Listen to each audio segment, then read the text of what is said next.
Halo, Assalamualaikum warahmatullahi wabarakatuh. Selamat pagi, Bapak Sunarto dan teman-teman sekalian. Perkenalkan, nama saya Hugo Geraldo Chandra Helmi. Hari ini saya akan mempresentasikan materi tentang ekonomi manajerial. Ekonomi manajerial. Bab 1, konsep dan teknik optimasi. Optimasi adalah proses menemukan solusi terbaik dari suatu masalah, di mana terbaik ini didefinisikan berdasarkan tujuan tertentu. Dalam konteks matematika, optimasi adalah proses menemukan nilai ekstrem dari suatu fungsi. Tujuan utama optimasi maksim mencapai nilai tertinggi dari suatu variabel tujuan, misalnya keuntungan produktivitas. Minim mencapai nilai terendah dari suatu variabel tujuan, misalnya biaya risiko. Bab 2, teori permintaan.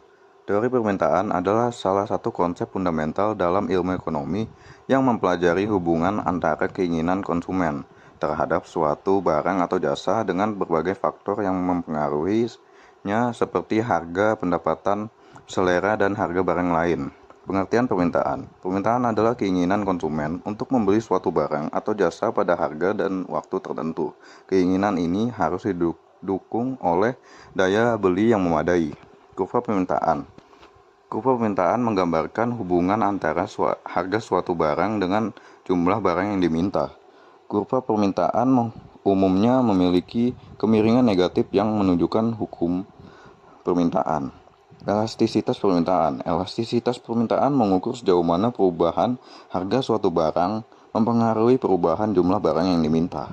Bab 3, teori penawaran. Teori penawaran dalam ilmu ekonomi menjelaskan hubungan antara harga suatu barang atau jasa dengan jumlah barang atau jasa yang bersedia dan mampu ditawarkan oleh produsen dalam suatu periode tertentu.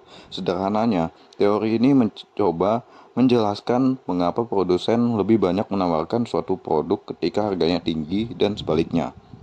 Hukum penawaran. Hukum penawaran menyatakan bahwa semakin tinggi harga suatu barang, maka semakin banyak jumlah barang yang ditawarkan.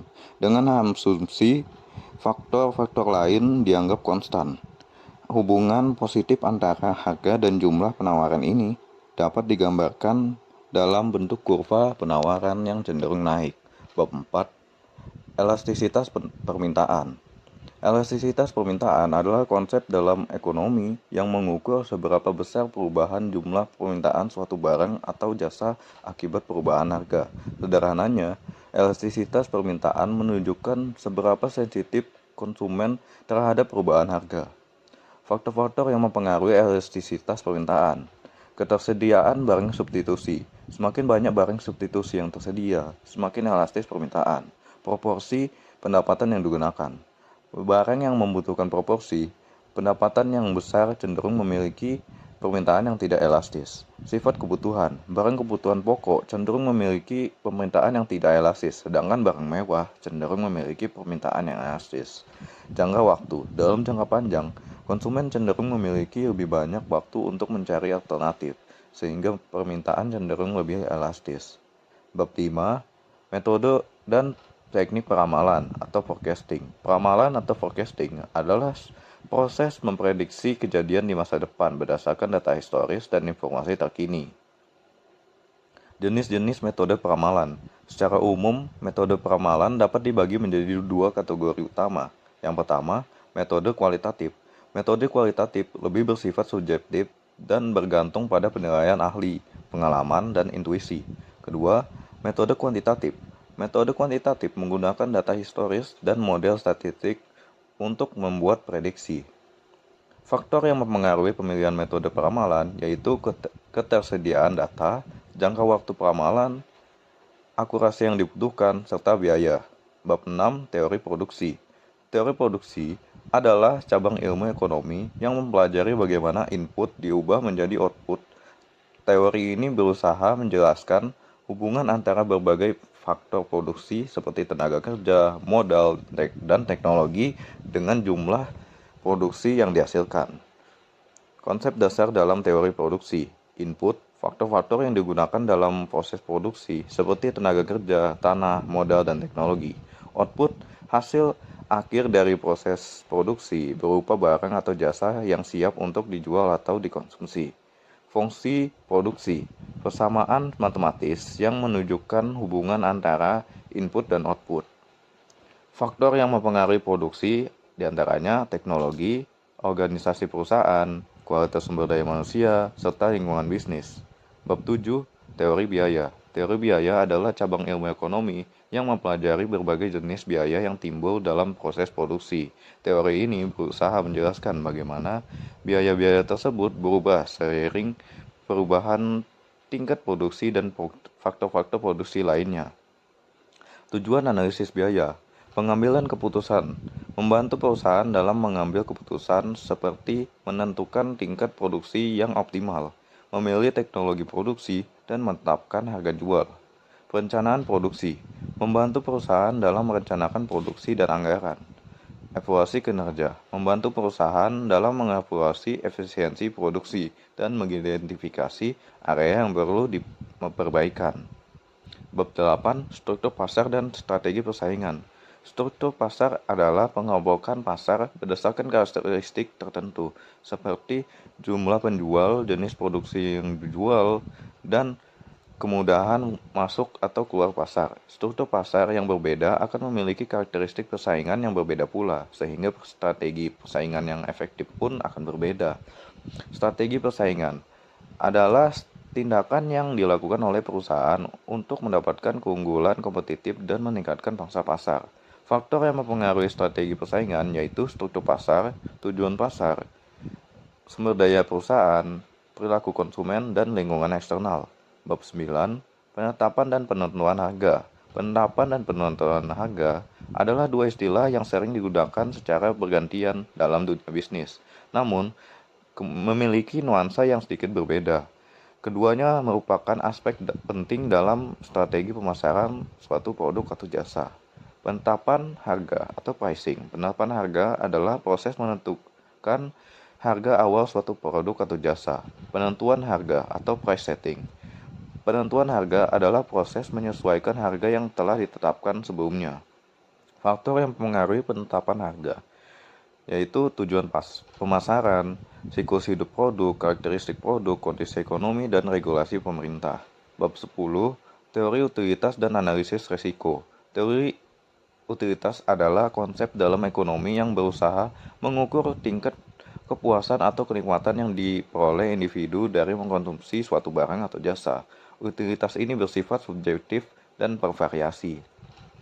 Tujuan teori utilitas, memahami perilaku konsumen, mengapa konsumen memilih barang atau jasa tertentu dan dalam jumlah tertentu, menganalisis keseimbangan konsumen, menentukan kombinasi barang yang memberikan utilitas maksimum bagi konsumen dengan kendala anggaran yang ada. Kaitan antara teori utilitas dan analisis risiko ini saling terkait dalam pengambilan keputusan di bawah ketidakpastian. Individu cenderung menghindari risiko dan memilih opsi yang memberikan utilitas yang lebih pasti, meskipun mungkin memiliki potensi keuntungan yang lebih rendah. Bab 11. Pengambilan keputusan dalam ketidakpastian. Pengambilan keputusan adalah bagian integral dari kehidupan sehari-hari, baik dalam konteks pribadi maupun profesional. Namun, seringkali kita dihadapkan pada situasi di mana informasi yang kita miliki tidak lengkap atau pasti. Kondisi inilah yang disebut dengan ketidakpastian. Ketidakpastian adalah kondisi di mana kita tidak memiliki informasi yang cukup untuk memprediksi hasil dari suatu tindakan dengan pasti. Bab 12. Analisa perencanaan. Analisa perencanaan adalah proses sistematis dalam mengidentifikasi masalah, peluang, dan tujuan, serta merumuskan strategi untuk mencapai tujuan tersebut. Sederhananya, ini adalah langkah awal yang krusial dalam membuat keputusan yang akan membentuk masa depan suatu individu, organisasi, atau bahkan sebuah negara. Tujuan analisis perencanaan, yaitu memahami situasi saat ini, mengidentifikasi kekuatan, kelemahan, peluang, dan ancaman yang ada. Menetapkan tujuan yang jelas, menentukan apa yang ingin dicapai, mengembangkan strategi, merancang langkah-langkah yang diperlukan untuk mencapai tujuan, membuat keputusan yang lebih baik, memilih alternatif terbaik berdasarkan analisis yang komprehensif, mengurangi risiko, mengantisipasi potensi masalah, dan mengembangkan rencana kontingensi. Contoh penerapan analisis perencanaan yaitu bisnis, pemerintah, dan individu. Bab 13, analisa SWOT. Analisa SWOT adalah sebuah alat yang sangat berguna dalam perencanaan strategis. Ini adalah singkatan dari strength, weakness, opportunities, dan threat.